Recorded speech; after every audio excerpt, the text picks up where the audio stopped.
কীর্তনিয়া গোপাল কৃষ্ণ পাল কি বলছে প্রথমে শুনুন। ঐতিহাসিক 22শে জানুয়ারি রাম মন্দির প্রতিষ্ঠা হয়ে গেল।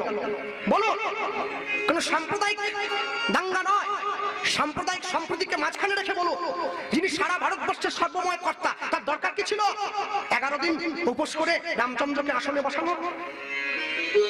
ভারতবর্ষের প্রধানমন্ত্রী তিনি 11 দিন উপোস করে থেকেছেন রামচন্দ্রকে আসনে বসাবেন বলে। না, এমনি উপোস করেননি, ভোট পাবেন বলে উপোস করেননি। উপোসটা কেন করেছেন?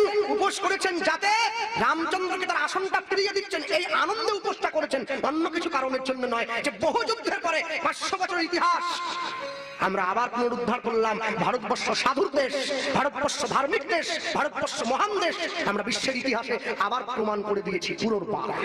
তাহলে শুনলেন, আরো আছে, আরো আপনাদেরকে এক এক করে শোনাবো। উনি এখানে একটা ভালো কথা বললেন যে ভারতবর্ষ সাধুর দেশ, ভারতবর্ষ উন্নয়নের দেশ, ভারতবর্ষ সোনার পাখির দেশ। তো এটা সোনার পাখির দেশ হিন্দু ধর্মের জন্য ছিল না, কখনোই না, এটা উনি ভুল বলছেন।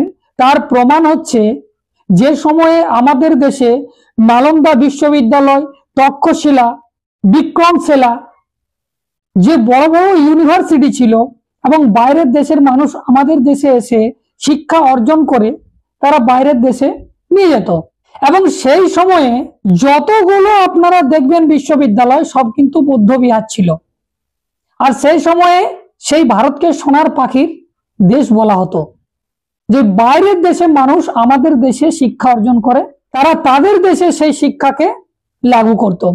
কিন্তু ইনি হিন্দু ধর্মের মঞ্চে দাঁড়িয়ে সেই বৌদ্ধ বিহারের কথা না বলে শুধু হিন্দু ধর্মের কথা, হিন্দু ধর্মের রটে দিচ্ছে কাদের সামনে? না, যারা আমাদের দেশের ভূমিপুত্র মানুষ এসসি এসটি ওবিসিদেরকে হিন্দু বানিয়ে তাদের কাছে রটে দিচ্ছে, তাদের কাছে ভুল বার্তা পাঠানো হচ্ছে। কেন পাঠানো হচ্ছে?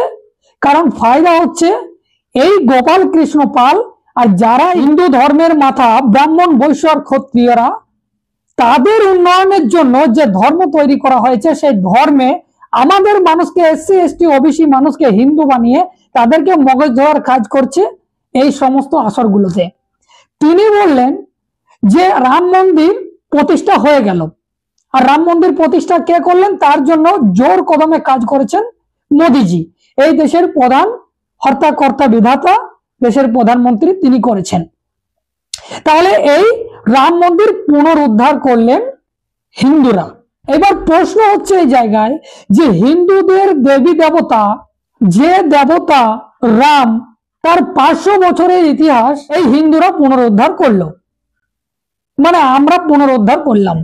তাহলে প্রশ্ন হচ্ছে এই জায়গায়, আর এই প্রশ্নের উত্তর দেবে এই গোপাল কৃষ্ণ পাল বাবু, যে 500 বছর আগে যদি এটা রাম মন্দির ছিল, রামের অস্তিত্ব ছিল, আর রাম যদি ভগবান হয়, তাহলে সেই ভগবানের মাথার ওপরে একটা মসজিদ তৈরি হয়ে গেল, তাহলে সেই ভগবান তখন কি করছিল? কেন বাঁচাতে পারেনি? যে আজকে 500 বছর পর সকলকে মিলে সেই মসজিদকে ভেঙে গুড়িয়ে দেওয়া হলো এবং তার জায়গায় আবার মন্দির স্থাপনা করা হলো শুধুমাত্র সংবিধানের সাহারা নিয়ে। তাহলে এখানে রামের ভূমিকা কি রয়েছে? শূন্য।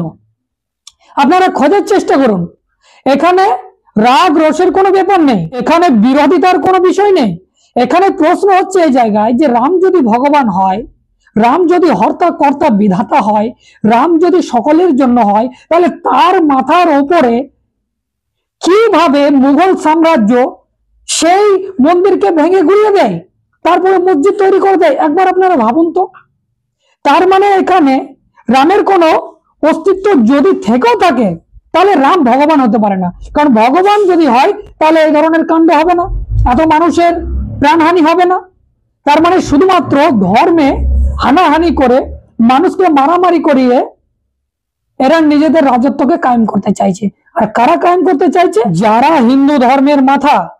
আমি বারবার বলি, এই জায়গাটা আপনাদেরকে নোট করতে হবে, যে যারা হিন্দু ধর্মের মাথা সেজে বসে আছে, অর্থাৎ এই দেশের ব্রাহ্মণ বৈশ্য আর ক্ষত্রিয়, তারা যারা নিজেদেরকে আবার কাস্ট বলে চিহ্নিত করেছে, তাদের জন্যই আমরা কিন্তু রক্ত ঝরাচ্ছি। আর তাদেরকে আমরা কিন্তু ভগবানের দহায় আমরা রাজা বানাচ্ছি। কবে বুঝবেন এই দেশের এসসি এসটি ওবিসি সমাজের মানুষ কবে বুঝবেন? আবার উনি কি বলছে আবার শুনুন। আর তার থেকে বড় কথা, জ্ঞানবাপী মসজিদে আমরা আবার শিবের পুজোর অনুমতি পেয়েছি, এটা হিন্দুদের কাছে আরো বড় খবর। তাহলে শুনলেন, জ্ঞানব্যাপী মসজিদ যে রয়েছে সেখানে নাকি হিন্দুরা আবার পুজো করার অনুমতি পেয়েছে। এটা আপনারা সকলেই জেনে ফেলেছেন। আবার উনি বললেন, এবার কথা হচ্ছে সেই কথাটাই আবার বলি, যে মুঘল সাম্রাজ্য বা মুঘল সম্রাটেরা যখন এখানে এসে পড়ে সমস্ত মন্দিরগুলোকে কবজা করে নিল বা মন্দিরের মাথার ওপরে মসজিদ বানিয়ে দিল, তাহলে সেই ভগবানরা কি করছিল? এতই ভগবানেরা ভীরু। আমরা কোন ভগবানকে পুজো করছি, কোন ভগবানকে ডাকছি? দিন রাত না খেয়ে দে যাগযজ্ঞ পুজো পাঠ করছি কোন ভগবানের জন্য? যারা এতটাই ভীরু যে আমার মন্দিরকে ভেঙে গুড়িয়ে দিচ্ছে, তারপরে একটা অন্য মসজিদকে প্রতিষ্ঠা করছে, এটা কিভাবে মেনে নেওয়া যায়? আপনার বাড়ি, আপনি যদি সেখানে বিদ্যমান থাকেন, আপনার যদি ক্ষমতা থাকে, আর যদি কেউ এসে বাড়িটা ভেঙে দিয়ে চলে যায়, তো আপনি কি চুপ করে বসে থাকবেন? আপনি কি তাকে সেই বাড়িটা ভেঙে আবার অন্য একজনের বাড়ি বানাতে দেবেন? নিশ্চয়ই বানাতে দেবেন না, কারণ আপনার হাতে পাওয়ার থাকবে, ক্ষমতা থাকবে, আপনি বিদ্যমান আছেন, তাহলে আপনি রুখে দেবেন। তাহলে সেই সময় যে মন্দিরকে ভেঙে দেওয়া হলো, গুড়িয়ে দেওয়া হলো, যে ভগবানকে আজকে বলছে আমরা পুনরুদ্ধার করলাম, সেই ভগবানকে আবার সে জায়গায় বসালাম, তাহলে সেই ভগবানের কোনো পাওয়ারই ছিল না, তার মানে ভগবানই ছিল না, শুধুমাত্র অলৌকিক ঘটনা একটা ঠুকে দাও ব্যাস। যেখানে রাহুল সংস্কৃতায়ন কেদারনাথ পান্ডে, তিনি উত্তরপ্রদেশের আজমগড় থাকতেন, তিনি তার যে ভলগা থেকে গঙ্গা যে বই লিখেছেন সেখানে তিনি বলছেন অযোধ্যার পুরোনো নাম সাকেত, আর সাকেত হচ্ছে গৌতম বুদ্ধের পিরিয়ড কাল। তাহলে যে অযোধ্যায় আজকে এত কেলেঙ্কারি হলো, সেই অযোধ্যা আগে তো সাকেত নাম ছিল, আর সাকেত তো গৌতম বুদ্ধের সময় ছিল। তাহলে গৌতম বুদ্ধের সময়কালে সেখানে রামের অস্তিত্ব হয় কি করে? এটা একটা বড় প্রশ্ন জাগে, কিন্তু এটা পরের ম্যাটার। কিন্তু এখন হচ্ছে রামকে নিয়ে প্রশ্ন, হিন্দু দেবী দেবতাদেরকে নিয়ে প্রশ্ন। তাহলে আমাদের দেশের যারা আমরা এসসি এসটি ওবিসি, যারা আমরা এই দেবী দেবতাদেরকে পুজো করছি, তাহলে তারা এতটাই ভীরু যে অন্য ধর্মের মানুষ এসে ভেঙে গুড়িয়ে দিল আর তারা কিছুই করতে পারলো না, এখন আমাদেরকে করতে হবে?